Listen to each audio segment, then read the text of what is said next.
What's up guys, this is Twe4kz here, and today I'm going to be showing you the top tricks for your Apple Watch. So let's go ahead and get started. So the first one I want to talk about is how to rearrange the app icons on your Apple Watch. So you're actually going to be doing this on your iPhone. So just tap on the Apple Watch app. We're going to be in this a lot for this video. And you can see if we just tap on the app layout that we can actually change the layout right here. So all we need to do is just tap and hold on an icon, and then we can drag it to wherever we'd like.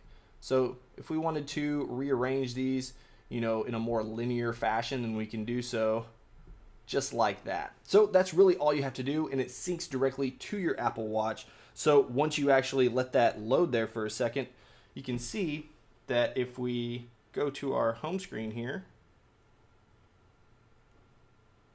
you'll see that our layout has changed, just as we changed it in the app layout. Now, activating Do Not Disturb on your iPhone and your watch is actually really simple. See, all you have to do is just swipe up here and make sure that Do Not Disturb is enabled on your iPhone. And then what you want to do is tap on Do Not Disturb in your Apple Watch app and then make sure that that says Mirror iPhone. So you can see right here that we actually have that moon crescent on our watch showing us that Do Not Disturb is enabled.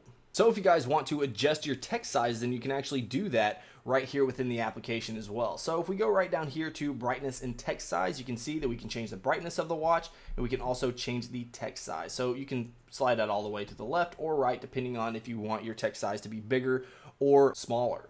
Now, if we want to bold, then we can toggle that on right there. But you can see if we toggle this on, it's actually going to tell us that we will have to restart our watch. So if you want to do that, then you will have to reboot the watch, but it will take effect shortly after. So similar to the iPhone, on the Apple Watch, if you're at the bottom of a very long message, all you need to do is just tap the very top of it, and it's going to go right up to that. So this is actually in my messages application, just because I don't have a really long message right now to show you guys, but it's going to work the exact same way. So it's just nice to have. Now, if you want to skip the watch face and resume your last activity when you lift your wrist, you can see right here if we jump into our general and then we slide down here to activate on wrist raise, you can show the watch face or you can actually resume the previous activity. So if you're in a particular application and you tap on this, when you put your device to sleep or when it goes to sleep automatically, when you lift your wrist, it's actually going to go back to the previous activity rather than showing you the time or the watch face. Now, if you want to quickly lock your watch, you can do in two ways. Basically, you can take your device off your wrist, which is going to lock it automatically, or you can actually press and hold on this button on the side right here. Just press and hold it, and then you'll see that we have a little lock action right here. So if we slide that across, it's going to lock our device. And you can tell that it's locked by looking at the little lock icon at the top right there. So if we try to do anything, you can see that we have to enter our passcode. Now, if you guys want to check out what apps are using a lot of storage on your watch, then you can go down here to General and then slide down here to Usage. Open that up, and then this is where you're going to give you basically all the applications and how much they're using on your watch. So you can see right up here at the very top that Messages is taking up the majority of the space on my device, and we have 5.8 gigs available. So this is just going to be pretty helpful, especially if you're running low on storage. Then you're going to be able to tell what application is using that majority of the storage. Another nice thing to have here in general is the ability to turn on Handoff. So if you guys know what Handoff is, it basically allows you to start editing a document or anything on one device and then finish editing it on another. So if you want to take advantage of this feature, just make sure that you toggle on Enable Handoff for your Apple Watch. Next, if you want to take advantage of the cover to mute feature, then you can see right here if we go into our sound and haptics, tap on that, and then you have this toggle right here that says cover to mute. So basically what happens if your device, your watch, starts to sound off an alarm or a notification and it's just continuing and kind of annoying, you can always use the cover, which basically you just put your hand over the device and it's going to silence that notification or that alarm. So it's just a little bit easier than having to press a button on the device itself or actually dismissing it altogether. Now, maybe you also want to add photos to your watch. This is not something that I've actually found handy to have on my watch, but if you want to do so, you can by using this feature right here. So all you want to do is just set up your synced album. So what do you want synced to your watch? Do you want it to be your favorites? So you can see right here that my favorites actually don't exist. So let's go ahead and unlock this watch right here, and then we'll go to our photos, and you can see that nothing is on there. So what we're going to do is actually set up some favorite photos. That way we can see some photos on our Apple Watch. So we're going to jump in here, and let's just say we were going to favorite this photo right here. So now at this point, we should have this photo on our Apple Watch. So let's go ahead and check that out right here. So let's unlock the device here.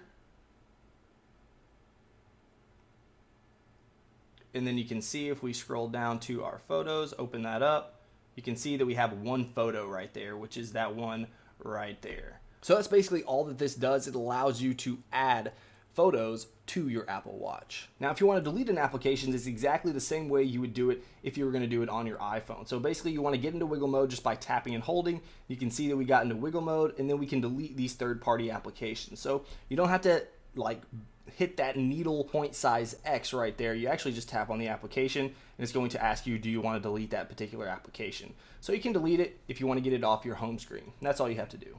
Now, one of the coolest features I think of the Apple Watch, maybe it's not that cool, but it's something that's came in very useful for me, is how to find your iPhone using your watch. So you can see right here, if we go ahead and log in or you unlock our device, all you need to do is if you know your device is pretty close, so let's say you actually lost it in your apartment or whatever, you can see that if we just swipe up here for our glances and we swipe all the way to the left, you'll actually see this button right here at the bottom. So if we tap on that, it's actually going to send off a chime basically from our iPhone, allowing us to find it. So if we tap on that, you can hear the phone back there pinging. So that's all that this does. It's just really helpful to know how to do, and if you lose your device a lot like I do, then it's something that comes in pretty handy. Now for your messages application, which is one of the applications that I use the most for my watch, you can actually set up configured custom messages responses because you can't actually type with a keyboard on your watch. So if we go over here and we tap on messages, you can see that we can tap on default replies, and then you can add your own. So if we tapped right here, let's just say we wanted to put LOL. So then we go back, and that's saved now. So you can see that it's saved right there. So now when we go to our watch right here and we unlock it once again, you can see if we go to our messages, open that up, and we want to reply, you can see if we tap on reply that we're actually going to have an LOL in there right there. So we can just tap on LOL. So that's going to add that to your default replies. So if you want to choose a new digital touch drawing color, then you can do so after you choose a contact that you want to send to. You can tap on this right up here, and then you have all of your colors. Now if you tap and hold on a color, then this is actually going to bring up a color wheel, as you can see right there. So then you can just slide across to whatever color you want, and then once we're done, we just tap done, and that's actually going to save to our recent color palette right there, allowing us to quickly access that color for next time. Now, another really cool feature is the ability to share your location quickly using the Messages app on your Apple Watch. So you can see right here, if I wanted to send my location to this conversation or the people in this conversation, you would just force touch, and then you can see send location right there. So if I tap on that, it's actually going to send my location to that person or those people in that conversation. So just really something nice to have, especially if you know you're out on the weekend and somebody's trying to find you. This is an easy way to send that location off. So that's it for the tips and tricks for the Apple Watch. Let me know what you guys think about it in the comments below. As always, if you enjoyed this video, make sure you hit that like button. If you guys want to see more videos on everything Jailbreak as well as everything Apple, make sure you subscribe. Alright guys, until next time, peace.